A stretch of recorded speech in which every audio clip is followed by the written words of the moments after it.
ഞാൻ ശാരിക, ഞാൻ അനുപ്രിയ. വിഷയെടുക്കാം. ഓക്കെ. പക്ഷേ ആ നിപ്പ് കണ്ടാലറിയാം ഇപ്പോ അവരിവിടെ ഇല്ലാത്തൊരുത്തിന് ദുഷിക്കുന്ന മൂടില്ല. വേടൻ ഒരിക്കലും അൺനെസസറി കോൺട്രവേഴ്സീസ് ക്രിയേറ്റ് ചെയ്യുന്ന ഒരാളായിട്ട് എനിക്ക് ഒരിക്കലും പേഴ്സണലി ഫീൽ ചെയ്തിട്ടില്ല. പുള്ളി പിന്നെ കോൺട്രവേഴ്സിയൽ എന്താണ് ഇവിടെ ചെയ്തുകൊണ്ടിരിക്കുന്നത്? ഞാനോ അങ്ങനല്ല ഉദ്ദേശിച്ച, പൊതുവെ പറഞ്ഞത് ആര് വേണേലും ആവാം. ആവശ്യമില്ലാത്ത കാര്യങ്ങൾ എന്തിനാണ് പൊളിറ്റിക്സ് സംസാരിക്കുന്നത്? ഐ മീൻ, എന്തിനാണ് ഈ ജാതി? ആരാണ് വേടന്റെ ജാതി ചോദിച്ച് അയാൾക്ക് ടിക്കറ്റ് എടുത്തിട്ടുള്ളത്? വേടൻ ഇന്ന ജാതി എന്ന് വെച്ചിട്ടാണോ ആൾക്കാർ അയാളെ ഷോ കാണാൻ പോയിക്കൊണ്ടിരിക്കുന്നത്? അല്ലല്ലോ. പിന്നെ അയാൾ തന്നെയല്ലേ സ്വന്തം ജാതി ഇകഴ്ത്തി കാട്ടുന്നത്? അങ്ങനെ പറയരുത്, എല്ലാവരും അങ്ങനെ കാണരുത്. എല്ലാവരും അത്രക്കാരല്ല. ഈ സർപ്പത്തിൽ തന്നെയല്ലേ വിഷമുള്ളതും വിഷമില്ലാത്തതൊക്കെ. ഇപ്പം മലപ്പുറം ഒരു മുസ്ലിം ഭൂരിപക്ഷ മണ്ഡലമാണ്. അവിടെ നിർത്തുന്നത് ഒരു മുസ്ലിം നാമധാരിയായിട്ടുള്ള മുസ്ലിം മതമുള്ള ഒരു സ്ഥാനാർത്ഥിയായിരിക്കും.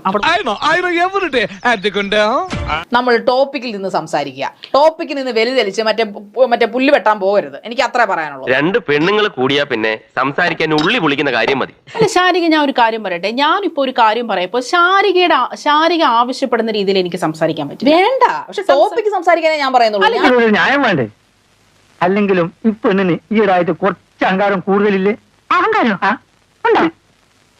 ഞാൻ ടോപ്പിക്ക് തന്നെയാണ് സംസാരിക്കുന്നത്. അടിമയൊന്നുമല്ലോ ഞാൻ പറയുന്നത് കേൾക്കാനായിട്ട്. അല്ല അടിമയല്ല. അല്ല, ഞാൻ ടോപ്പിക്ക് തന്നെയാണ് സംസാരിക്കുന്നത്. എന്താ നീ കിടന്ന് ഞൊടിയണേ? കുറെ നേരമായല്ലോ നീ കിടന്ന് ഉണ്ടാൻ തുടങ്ങിയിട്ട്. എന്റെ ഇപ്പൊ എനിക്ക് തോന്നുന്നു അദ്ദേഹം മനഃപൂർവ്വം കോൺട്രവേഴ്സി ക്രിയേറ്റ്. അദ്ദേഹം ഈ ഷോ മുഴുവൻ ചെയ്യുന്നത് പൈസ മേടിച്ചിട്ടല്ലേ? സൗജന്യത്തിലല്ലോ ചെയ്യുന്നത്. അല്ലെ, ഈ ടി വിയിൽ വരുന്നതൊക്കെ കല്ല് വെച്ച് നുണയാണെന്ന് ചില നേതാക്കന്മാർ പറയുന്നത് ഇപ്പൊ എനിക്ക് മനസ്സിലായി.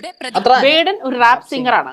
അദ്ദേഹത്തിന്റെ ചെയ്യുന്നില്ല, എന്നിട്ട് പിന്നെ അങ്ങോട്ട് കിടന്ന് അങ്ങോട്ട് പ്രസംഗം. ഈ കണ്ണുകടി കൊണ്ട് എന്താ ചെയ്യാൻ പറ്റും? അയൽവക്കാർ നന്നാന്ന് കാണുമ്പോഴാണോ? അതുപോലെ വേടന് ഷോ കിട്ടുന്നുണ്ട്. ഇപ്പൊ സർക്കാർ വക വഴി പുള്ളിക്ക് അത് അവരുടെ പൊളിറ്റിക്സ് ആണ്. സർക്കാരിന്റെ നമ്മൾ സർക്കാരിന് ഇവിടെ ന്യായീകരിക്കുന്നൊന്നുമില്ല. ഇപ്പൊ തോന്നിയിട്ടുണ്ട് ഫലം. തോന്നുന്നത് തോന്നിയ പോലെ ചെയ്യണം. അതാണ് പോളിടെക്നിക്. അതേതോ രാഷ്ട്രീയം. ശാരിക ഇവിടെ രാഷ്ട്രീയക്കാരൊന്നും ഇവിടെ ജാതിയും മതവും പറയുന്നില്ല എന്ന് ശാരിക തന്നെ പറഞ്ഞല്ലോ. വായിൽ ഉള്ളപ്പോഴാണോ എന്റെ പൊന്നു മറുപടിക്ക് വഞ്ഞം? അപ്പോഴത്തെ ഞാനും പോലെ എന്തെങ്കിലും പറഞ്ഞ് ഞങ്ങൾ തടി തപ്പണം. ഇതിങ്ങനെ കേട്ടിരിക്കാൻ ഇതിങ്ങനെ കേട്ടിരിക്കാൻ ഭയങ്കര എന്റെ വായിൽ നിന്ന് കടിച്ചാ പൊട്ടാത്ത പദങ്ങൾ അനർഗള നിർഗളം പ്രവഹിക്കുന്നത് കണ്ടും കേട്ടും അവൻ ബോധം കെട്ടു വീണു. അപ്പൂനെ വിളിച്ചേ. സന്തോഷമുണ്ട്, എല്ലാരും ഇങ്ങനെ തന്നെ ചെയ്യണോട്ടാ. ഷോ പ്രൊഡ്യൂസർ പറഞ്ഞിട്ടുണ്ടോ തൊട്ട് ഓപ്പോസിറ്റ് ഇരിക്കുന്ന ആളെ ഇങ്ങനെ അപമാനിക്കുന്നതാണ് ഒരു ഷോയുടെ രീതി എന്ന്? അങ്ങനെയാണെങ്കിൽ എനിക്ക് ആ ഷോയുടെ ഭാഗമാകാൻ താല്പര്യമില്ല. കഷ്ടം, തന്നെ താൻ അറിഞ്ഞില്ലെങ്കിൽ പിന്നെ താനേ അറിഞ്ഞോളും. വിനാശകാലേ വിപരീത ബുദ്ധി. എനിക്ക് എന്തിന്റെ ആവശ്യമാണ് ഈ കൊച്ചി ഇങ്ങനെ പറയുന്ന ഈ വൃത്തികളൊക്കെ ഇങ്ങനെ കേട്ടോണ്ടിരിക്കാനായിട്ട്? ഒന്നും പറഞ്ഞിട്ട് കാര്യമില്ല. ഇതിനാണ് കറക്റ്റ് പട്ടി ഷോ എന്ന് പറയും. പിന്നെ അല്ലാതെ അപ്പൊ ഞാൻ കാര്യം പറഞ്ഞു, ഈ കൊച്ചി കുറെ നേരമായിട്ട് തുടങ്ങി. എനിക്കൊരു പേരുണ്ട്, ശാരിക. അത് വിളിച്ചാൽ മതി. ഒരു 10 മിനിറ്റ് കൂടെ ജൂനിയർ ഉണ്ണിയാർച്ചയുടെ മുമ്പ് നിന്നിരുന്നെങ്കിൽ വട്ട പിടിച്ചേനെ. അവിടെ നിന്നുകൊണ്ട് ഞാൻ കണ്ട സകല സിനിമ ഓർത്തുപോയി. എനിക്ക് നിങ്ങളോട് റെസ്പെക്ട് ഇല്ല. നിങ്ങളുടെ പെരുമാറ്റം അതുകൊണ്ടാണ് ഞാൻ അങ്ങനെ വിളിക്കുന്നത്. അവനവന്റെ വില അവനവൻ തന്നെ ഉണ്ടാക്കുന്നതാണ്.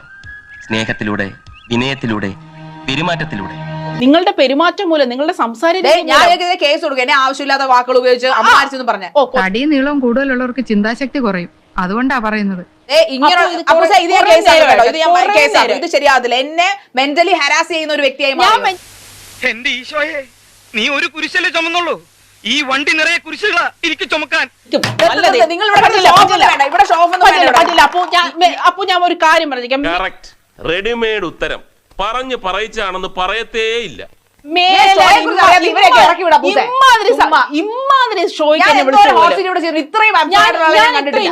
ഈ പെണ്ണുങ്ങൾക്കാണ് നിയമം സപ്പോർട്ട് എന്നും പറഞ്ഞേ ഈ രണ്ടും പറ്റൂല എന്നുള്ള ഇവിടെ നടക്കൂലേ.